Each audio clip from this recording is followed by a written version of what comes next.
nos forces internes, nos compétences, nos forces à nous, et puis aussi nos ancres, parce que parfois, on l'a dit, hein, c'est aussi nous-mêmes qui avons nos propres ancres, nos freins internes.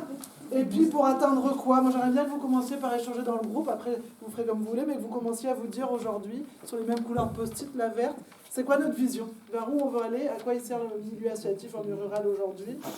Et puis vous pourrez lister un peu d'obstacles si vous en repérez. Et puis voilà. Donc, il y a trois tables. Trois tables, chacun prend sa chaise et on se met autour d'une table.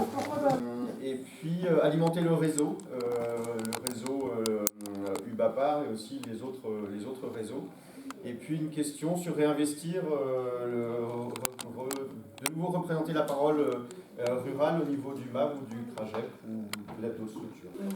Alors du coup, nous on était sur la mise en avant de l'éducation populaire avec toutes les spécificités dont a l'UBAPAR en fait, notamment la pédagogie active, le lien ascendant-descendant qui est à égalité, ça monte, ça redescend, ça croise en fait. Et il y a vraiment une complémentarité et une égalité aussi entre les bénévoles et les salariés que beaucoup de structures ne trouvent pas dans d'autres réseaux, dans d'autres fédérations. Et du coup, on a remis en avant l'idée de la démarche d'ouverture, de co-responsabilité. Donc on réfléchit et on construit tous ensemble le territoire dont on veut avoir bientôt. Et qu'est-ce qu'on a mis en avant? La spécificité encore, c'était la solidarité en réseau, la force collective. Voilà. Et l'écologie, le patrimoine, l'histoire locale comme vraiment la ressource pour aller de l'avant.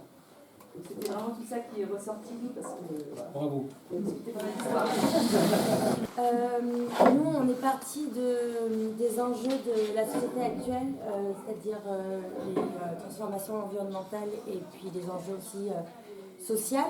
Et du coup, on a mis en premier gros post-it faire société ensemble, donc maintenir, valoriser des solidarités et du réseau, et donc encourager l'éducation populaire, la transmission, la formation, voilà, toute forme de lien et de faire groupe fédéré, valoriser les richesses locales, donc autant humaines qu'environnementales, militer pour la diversité, donc la diversité de la biodiversité culturelle, naturelle et sociale. Je vais par l'opportunité avant de parler de FRA. Nous, on a mis. Il y a quand même une politique, en tout cas des informations nationales pour inciter. Nous, on a beaucoup échangé sur la place du dehors et l'éducation environnementale et l'autre, mais c'était inciter à sortir des écrans, à sortir à l'extérieur. On sent bien quand même que le dehors et la reconnexion à la nature est quand même. On communique sur ce point-là.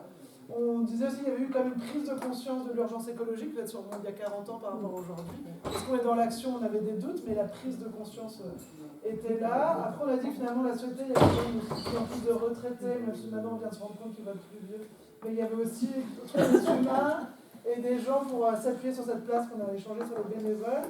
Et puis, on trouvait qu'on avait une structuration régionale du monde associatif qui s'était, si j'ose dire, assaini, en tout cas dans le sens où il y a une solidarité aujourd'hui interfédérale.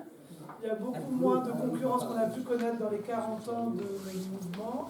Et on a des représentants aujourd'hui. On a le mouvement associatif de Bretagne qui a une force aujourd'hui. On a le CRAGEP, on a des outils. Enfin, on trouve que régionalement, en tout cas, ça s'est structuré et il y a de la solidarité. C'est vrai. Voilà. Le papier bleu?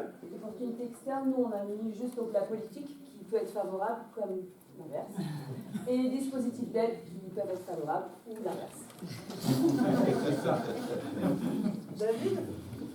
En fait, on a mis un peu la même chose, hein, et peut-être un point en plus de prévoir les 400 000 habitants en plus en Bretagne, et donc la fin de l'exode vers Paris. La prise de conscience, la Bretagne, richesse de notre culture, territoire, langue, etc. Et puis, ça a été mis en avant, peut-être je le redis quand même, comme l'héritage associatif fort, hein, et donc une dynamique vraiment particulièrement forte qu'on a la chance d'avoir en Bretagne. Ok, nous on a mis en avant l'identification de l'UBAPAR et toute la phase de structuration, l'identification, la communication qui permet un appui politique avec les politiques et avec les associations locales, même si c'est toujours à améliorer, mais voilà, une meilleure identification.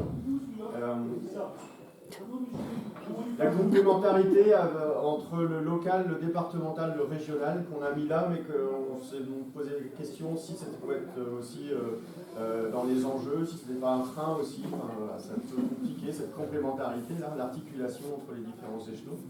Et puis en opportunité, la mutualisation interréseau, qui est pareil, on peut mettre aussi du côté des enjeux. Nos obstacles externes. Donc on est parti sur les politiques publiques peuvent être parfois effectivement des obstacles, comme souvent leur politique autour des subventions et qu'on avait l'impression que ça diminuait quand même fortement ces derniers temps. Et l'institutionnalisation des actions à cause des appels à projets, qui est certes peut-être une source de financement, mais finalement on a moins de liberté, ça part plus de nos adhérents, des souhaits des territoires, mais plutôt inversé, on répond à des projets en fonction des cases qu'on doit remplir. Donc nous, on vous rejoint, et dans l'idée, c'était aussi qu'on remarquait qu'il y avait des ruptures dans l'accompagnement politique, et dans l'accompagnement des institutions aussi, donc une défaillance et certains manquements, et des fois des changements assez radicaux, quoi. Est-ce que vous avez des... Nous, on est resté très très large sur cette partie. On a mis la société de consommation, les questions de financement, je pense qu'on vous rejoint, les législations. Voilà, on est resté super large. Sur les obstacles externes, la concurrence, parfois entre structures ou entre réseaux. Les questions sur la possibilité ou non de faire de la co-construction entre nous ou avec les partenaires. La question des compétences, ça va être en lien avec la formation. La place des élus qui sont des fois indisponibles, notamment parfois parce qu'ils sont dans l'opérationnel aussi, et non pas que dans la réflexion politique. La contradiction parfois entre les politiques incitatives et les politiques descendantes, c'est pas tout à fait la même chose et ça a évolué. Les adhérents qui sont accaparés par le quotidien local et qui du coup peuvent difficilement se mettre dans des réseaux départementaux régionaux. Et puis une question autour du contexte, de l'évolution du contexte, la ruralité, qu'est-ce que ça veut dire là maintenant, est-ce que c'est un obstacle ou est-ce que c'est une opportunité ou un objectif, enfin, voilà, comment on traite cette question-là de la ruralité. Est-ce qu'il y avait un peu de frein interne aussi dans ce que tu as dit, David? On avait mis communication, parce que c'est toujours à travailler. Et donc dans nos freins internes, parce que je veux finir quand même par nos forces et nos compétences, donc les oranges, nous on a mis les compétences techniques, mine de rien, pour pouvoir répondre à tous ces appels à projets, à ces subventions, à ces dossiers administratifs qui se complexifient. Ça demande des compétences, donc parfois si on les a pas, ça nous freine clairement. Et une tendance à rester entre soi, aller dans les réseaux, aller rencontrer l'autre, il faut du temps, il faut s'autoriser à se prendre ce temps-là, et on le prend moins dans les périodes un peu de crise ou quand on est sur sa structure un peu à essayer de tenir les deux bouts, on s'autorise moins aussi à être dans les réseaux, donc on se freine un peu à rester entre nous. Donc nous, on a noté des problèmes de mobilisation, notamment des adhérents, sur la même chose, sur les commissions, sur la réflexion ensemble. Et du coup, c'est aussi beaucoup de temps, c'est très chronophage aussi de passer du temps à mobiliser autour de soi pour que ça puisse fonctionner. Il y a aussi une disparité sur la répartition géographique des adhérents, donc on n'a pas le même nombre d'adhérents un peu partout en Bretagne, et du coup, des fois, ça n'aide pas pour avoir des leviers ou des interlocuteurs privilégiés dans certains endroits.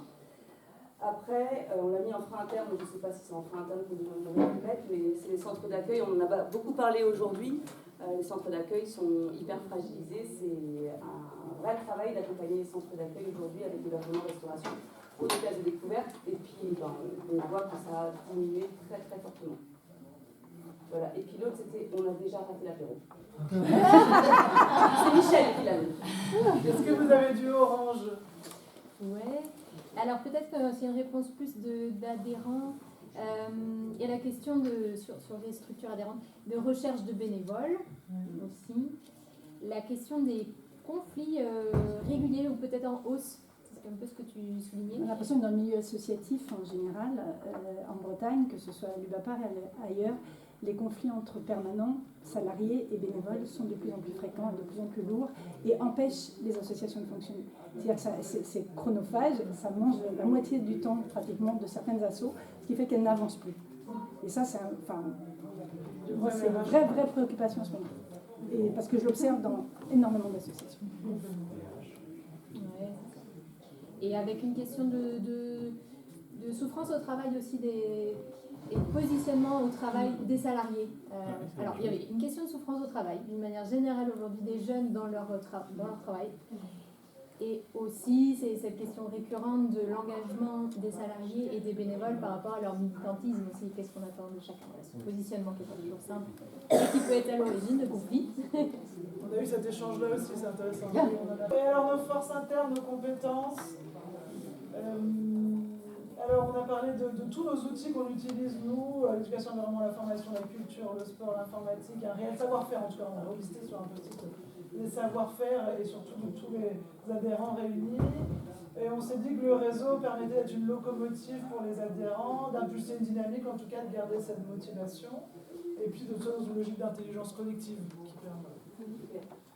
Nous, on a mis en avant la connaissance qu'il y avait le réseau de ses adhérents, que ces forces étaient très vastes, qui permettait justement d'être assez pertinent sur les réponses qu'on pouvait apporter aux adhérents. Il y a une culture du faire réseau, qui est essentielle à l'UBAPAR, avec la possibilité d'avoir la coopération, la transversalité,